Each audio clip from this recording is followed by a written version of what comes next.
Welcome back to the Hockey Show, and today we're talking about game number 4 between the Florida Panthers and the New York Rangers, where the team wearing red in Sunrise, Florida takes home game 4, and the team in the away whites are sad and mopey because they should be down 3-1 or maybe even have been swept in this series by now, because the New York Rangers are out of their lane and should not even be to this point. But regardless of any of that, this game is won by Sam Reinhart 72 seconds into overtime with a great power play goal. Just a amazing, beautiful hockey play. Just tic-tac from the corner, from the blue line to the corner to the center of the ice, where Reinhart pings it right off the crossbar and in the back of the net. And the Panthers take game 4 and tie the series up at 2 apiece for the two teams.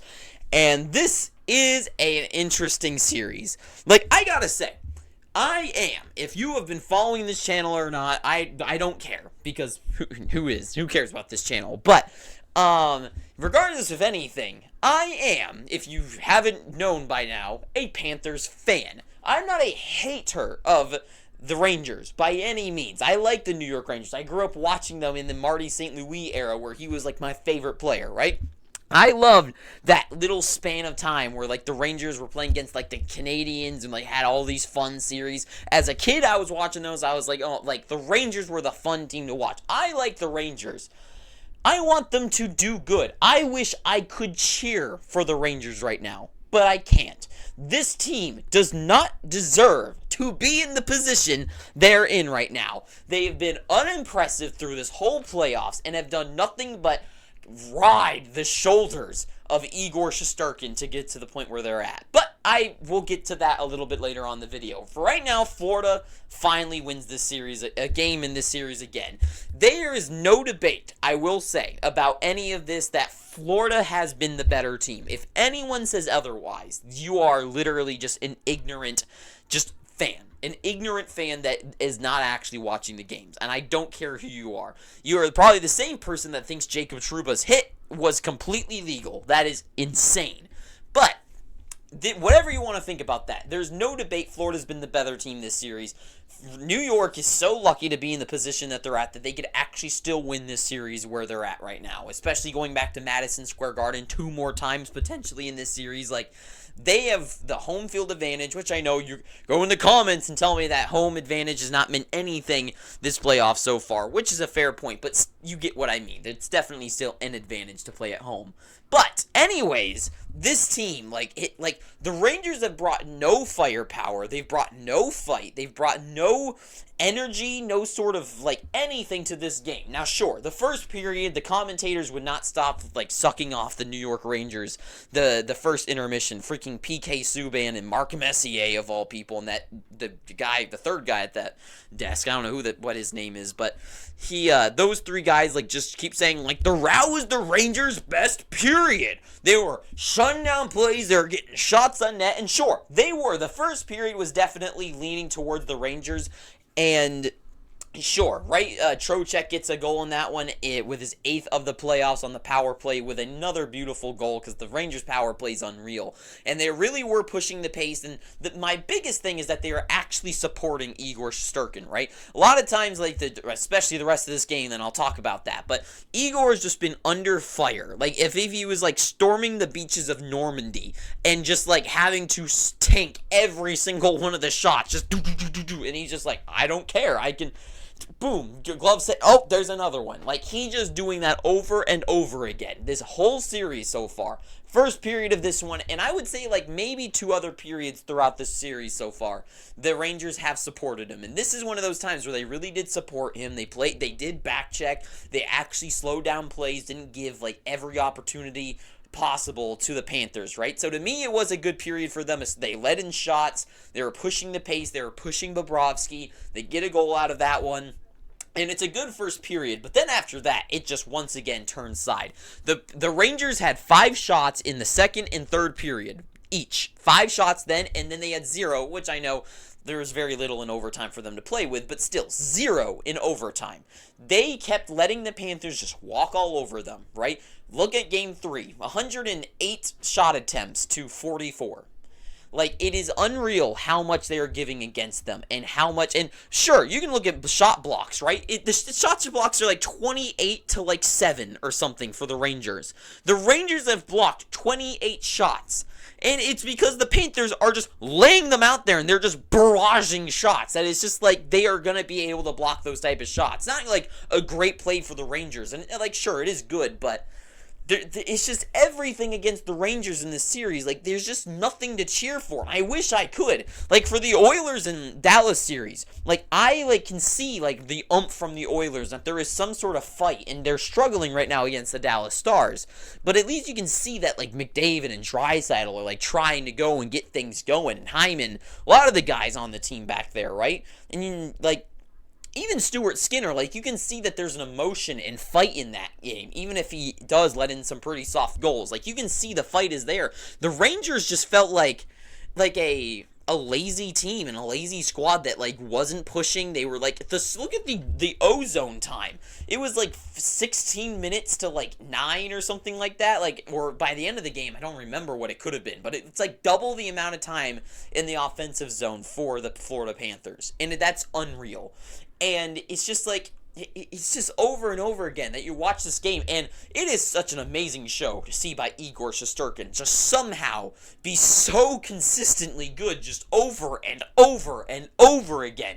Because it stems back to the Hurricane series, right? Even against the Hurricanes, they couldn't get anything past the guy. And even though, and the Hurricanes have their own, like, offensive problems, where a team like the Florida Panthers don't really have that issue, because thankfully this team has guys like Sam Bennett who are going to crash that net and find those loose pucks to get those ugly goals. For Hagee to be able to stay in front of the net and somehow pinball the puck in the back of the net, right? And then luckily they have like guys like Barkov and Reinhart who can actually put something in the back of the net with a good opportunity and a good play, like unlike the Hurricanes did. And that's where I fear for the New York Rangers, because here's the thing: no matter if some possible way the New York Rangers make it through this round and they make it to the finals, and hell, even if they win it in the finals, if they can somehow win the Stanley Cup at this point, there cannot be any discussion by fans. There cannot be any sort of talk. I don't want to see freaking like spitting chicklets or any like empty netters or something. If there is anyone out there who's like, oh, I don't know, like Vincent Trocheck, he fights, and it's something like, no, there is absolutely no way. Igor Shesterkin is the only reason they're where they are. Shesterkin able to shut down other teams and just let guys like Lafreniere and Trocheck be able to get their hot games and legs moving for just one good shift to get the puck in the back of the net.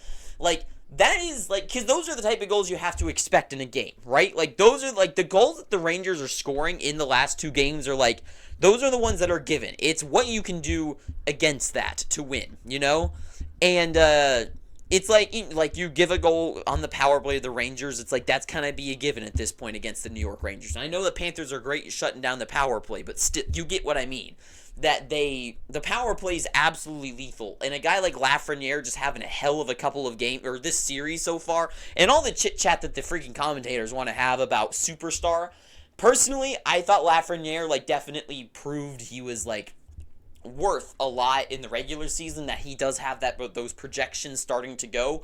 But this playoffs, he has been unreal, especially the last few games. But throughout the playoffs, he's been a fighter. He's just been a clutch player, has fights through everything. He's one of the few guys, unlike Panarin and Zibanejad and Kreider, that actually feels like no matter how the rest of his team's playing, he's got his legs moving. He's going to go down the ice. He's going to go in the corners. He's the kind of guy that a guy Mitch Marner is supposed to be. But here's Lafreniere getting points on the board, getting good goals, amazing goals, beautiful goals at the right times, and he's been so good the last couple of games. And that's what the Rangers have been riding. The Rangers have been riding from Igor Shesterkin just being the best goalie in the whole world right now, and just having and this is one good thing about having depth. This is not like a con against the Rangers, but this team is so packed with superstars like Lafreniere and Trocheck, even Panarin and Zibanejad and Fox, who I know Fox like has gone like now 30 games without getting a goal in the playoffs, but it's or something, whatever that stat was that they keep showing us. But They have so many options that they don't need Zibanejad to be hot that night. They have Kreider, they have Lafreniere, they have Trocheck being consistent, right? So to me, they've been riding like guys having like one good game where they're able to just be superstars on the ice and get those goals. And it's just the Panthers, I don't know. The Panthers have done everything right in this series. They shut them down. They slow them down. Last game was bad. Just a couple of really hot guys that just would not be stopped.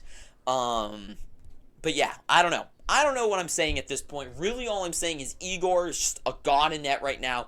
The Rangers, they've been unimpressive this whole playoffs in my eyes. They've been super lucky to get to the point where they're at. And I feel like this is one of those games where it's like they are showing that no matter what happens this round, I don't think they win next round. I think if they play up against the Oilers and their superstar offense, I think they will be scored on.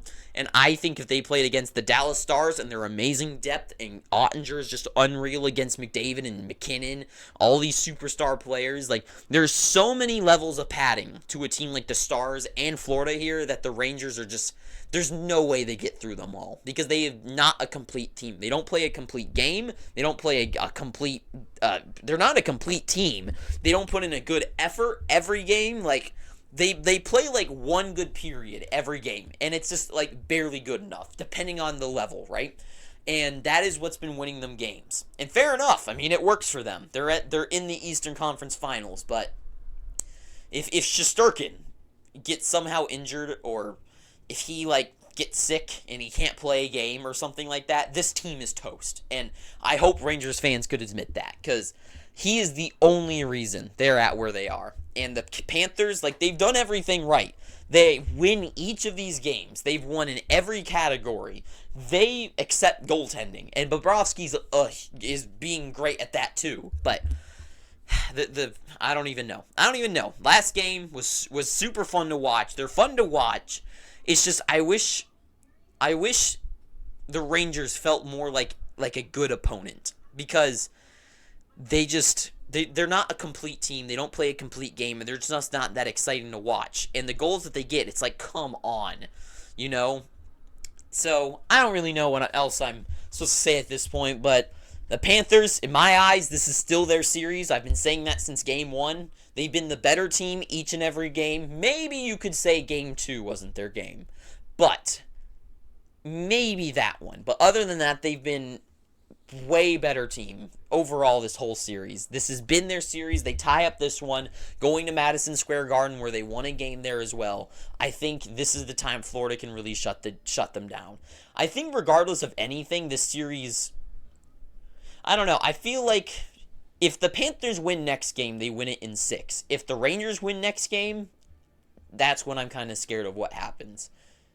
But I don't know. But anyways, Rangers, they can figure out how to play a full game and actually a complete 60 minutes of regulation plus maybe an overtime, then maybe they can win. But I guess that's all I have to say. So thank you for watching this. I know I've just kind of rambled about this one, but really, this is another one of those games where it's like the Panthers just honestly owned every angle of the ice. Barkov's an unreal player.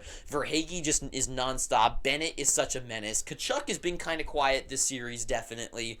The defense has been pretty good and shut down, but it's just the Rangers superstar guys find ways every night. But I guess that's all I gotta say. So thank you for watching this. If you made it this far, please, I'm begging you, please subscribe. Please. And until next time, too sweet, have an amazing day, and ta-ta for now.